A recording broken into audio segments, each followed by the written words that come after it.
channel మంజరితో మనసులో మాట Yashoda. Thank you. This is my first interview. మంజరితో మనసులో మాట యశోద తోటి మొదలు పెడదాం అనుకున్నాను. ఎందుకంటే తను చాలా వినూత్నమైన సేవ చేస్తూ ఉంది. చాలా చాలా ఆదివైశ్యులకి మాత్రమే పాపం చేస్తూ ఉంది. అదేంటో మనం యశోద దగ్గర నుంచే తెలుసుకుందాం. అంటే వేరే ఏం లేదక్క, ఇది అంటే నాకు అక్క అవుతారు, అందుకని అక్క అని సంబోధిస్తున్నాను. ఇదేంటంటే మన ఆదివేశంలో కొంచెం వాళ్ళు వెనకబడి ఉన్న పిల్లలు ఉంటారు, వాళ్ళకి మ్యాచెస్ అవి తొందరగా రావు, కట్నాలు ఇచ్చుకోలేరు. ఇలాంటి సందర్భాల్లో నేను కొంచెం టేక్అవుట్ చేసుకున్నాను. ఇది నా అంతటి నేను టేక్అవుట్ చేసుకుంది ఇది, ఎందుకంటే ఒక హాబీ లాగా చేస్తున్నాను అనమాట. అది ఎట్లా అంటే ఇప్పుడు అబ్బాయికి అమ్మాయికి నేను పరిచయం చేస్తాను. అబ్బాయి ఉన్నాడంటే అమ్మాయిని చెప్తాను, అమ్మాయి ఉందంటే అబ్బాయిని చెప్తాను. అలా చెప్పిన ఆ మూమెంట్లో అట్లా అట్లా ఫ్రెండ్స్ సర్కిల్ నుంచి, చుట్టాల నుంచి అలా నాకు బయోడేటాలు వచ్చినాయి, రావడం జరిగింది. ఇది నేను గత 15 సంవత్సరాలుగా చేస్తున్నాను. అంటే హాబీలాగా 15 సంవత్సరాలుగా చేస్తున్నాను. ఇవన్నీ ఏమవుతుందంటే అలా అలా అందరికీ చెప్పుకుంటూ అట్లా అట్లా మౌత్ పబ్లిసిటీ, మనం ఎక్కడ మౌత్ పబ్లిసిటీనే, అసలు ఎక్కడ మనం ఏమి చెప్పడం కానీ ఏమీ ఉండదు.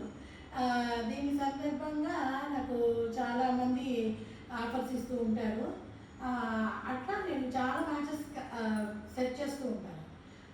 అది ఎట్లా అంటే ఫస్ట్ నా మోటో ఏంటంటే కట్నం లేకుండా ఇదివరకు రోజుల్లో ఉన్న పద్ధతిని మళ్ళీ మనం తీసుకురావాలి అనే దీంట్లో ఆల్మోస్ట్ నేను మోటివేట్ చేస్తూ ఉంటాను మగపిల్లల్ని. అమ్మాయి బాగుంటే చాలయ్యా, ఎందుకు, ఇలాంటివన్నీ అన్నమాట. ఇలాంటివన్నీ మనకి పిల్లలకి తెలియదు, మన పెద్దవాళ్ళని మనం చెప్పాలి. అలా చెప్పి మోటివేట్ చేస్తూ ఉంటాను. మాట్లాడే వాళ్ళు కూడా కొంచెం అట్రాక్ట్ అవుతారు. నేను చెప్పింది వాళ్ళకి మరి అది హిప్నటిజం లాగా ఉంటుందో భగవంతుడు మరి అలా ఇచ్చాడు. అలా చెప్తాను, వాళ్ళు వింటారు ఆటోమేటిక్గా.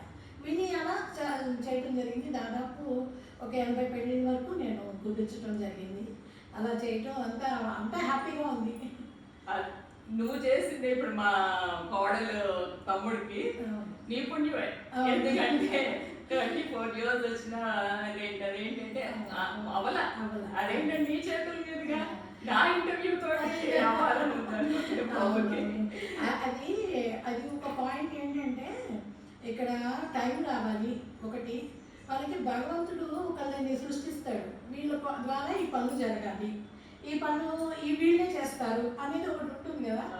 అట్లా చాలా మంది అంటారు, వాళ్ళు చాలా ఇదిగా కూడా ఫీల్ అయిపోతుంటారు. ఇంతగా అమ్మాయికి కుదరలేదండి, మీ వల్ల కుదిరింది అని చెప్పి నేను చాలా సంతోషం అవుతుంటారు. అదే నా ఫీజ్గా నేను భావిస్తాను. అదే ఎవరి దగ్గర నుంచి తీసుకోవాలని చెప్పేసి అదంటే అసలు నిజంగా చాలా దీనిని, ఎందుకంటే లక్షలు కోట్లు సంపాదిస్తున్నారు, నువ్వు ఒక సేవగా చేస్తున్నావు, అది చాలా ఆనందంగా. ఈ సేవ అనేది మన కులంలో ఆది వయసులు అంటేనే ఒక సేవ అనేది మనకు 50% ఉంటుంది.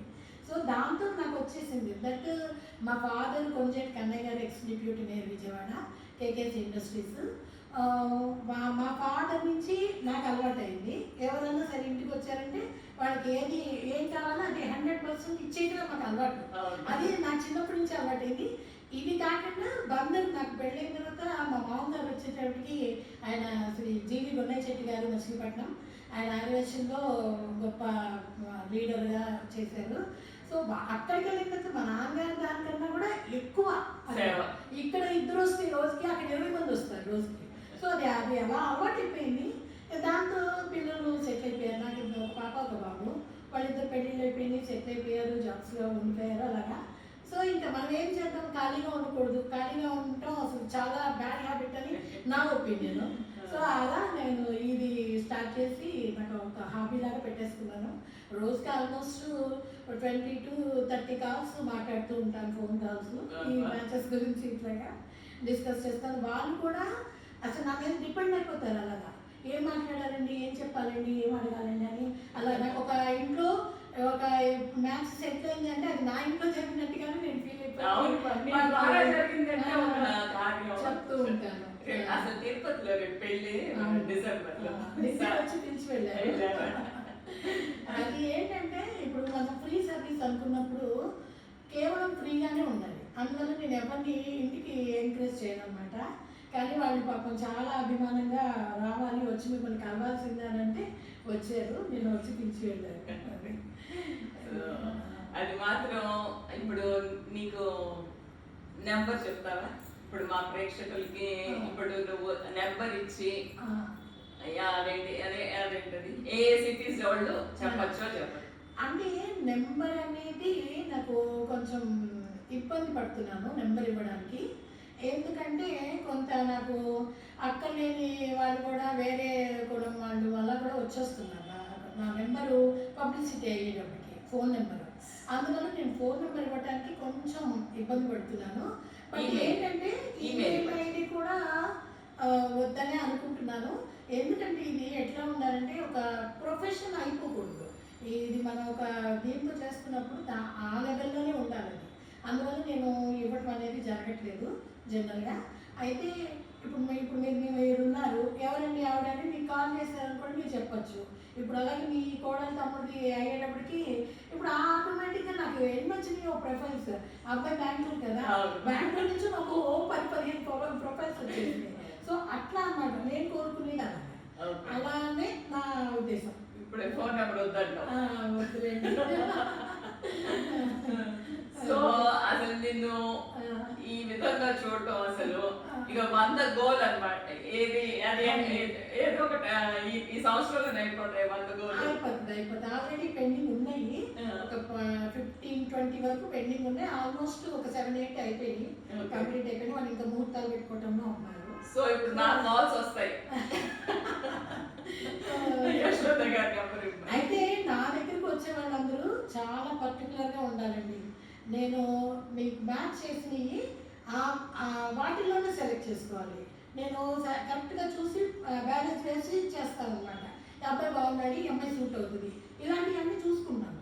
ఎందుకంటే ఒకటి సజెస్ట్ చేసేటప్పుడు అది ఎప్పుడు మనకి తిరిగి రాకూడదు. అట్లా ఉంటుంది ఆ సజెస్ట్ అనేది, అలా ఉంటుంది. అలా పెడతాను. అలా పెట్టినప్పుడు మీరు చూసుకొని యాక్సెప్టెడ్ అయితే నన్ను ఫాలో అవ్వచ్చు. Okay sir Yashoda, thank you so much. మంజరితో మనసులో మాట first interview with Yashoda. Thank you so much. ప్రేక్షకులందరికీ ఇలా కూడా పరిచయం అయినందుకు నేను అసలు ఊహించలేదు ఇలా వస్తుంది అని. మామూలుగా బయట ఎవరైనా అయితే నేను వచ్చేదాన్ని కాదు. అత్త అడిగారు కాబట్టి, మా భారతి రిఫరెన్స్ కాబట్టి, నా క్లోజ్ ఫ్రెండ్ భారతి, దివ్యల భారతి, తను రిఫరెన్స్ కాబట్టి నేను వచ్చి తనకి ఇంటర్వ్యూ ఇవ్వడానికి, మన అత్త నాకు చిన్నప్పటి నుంచి తెలుసు కాబట్టి యాక్సెప్ట్ చేశాను.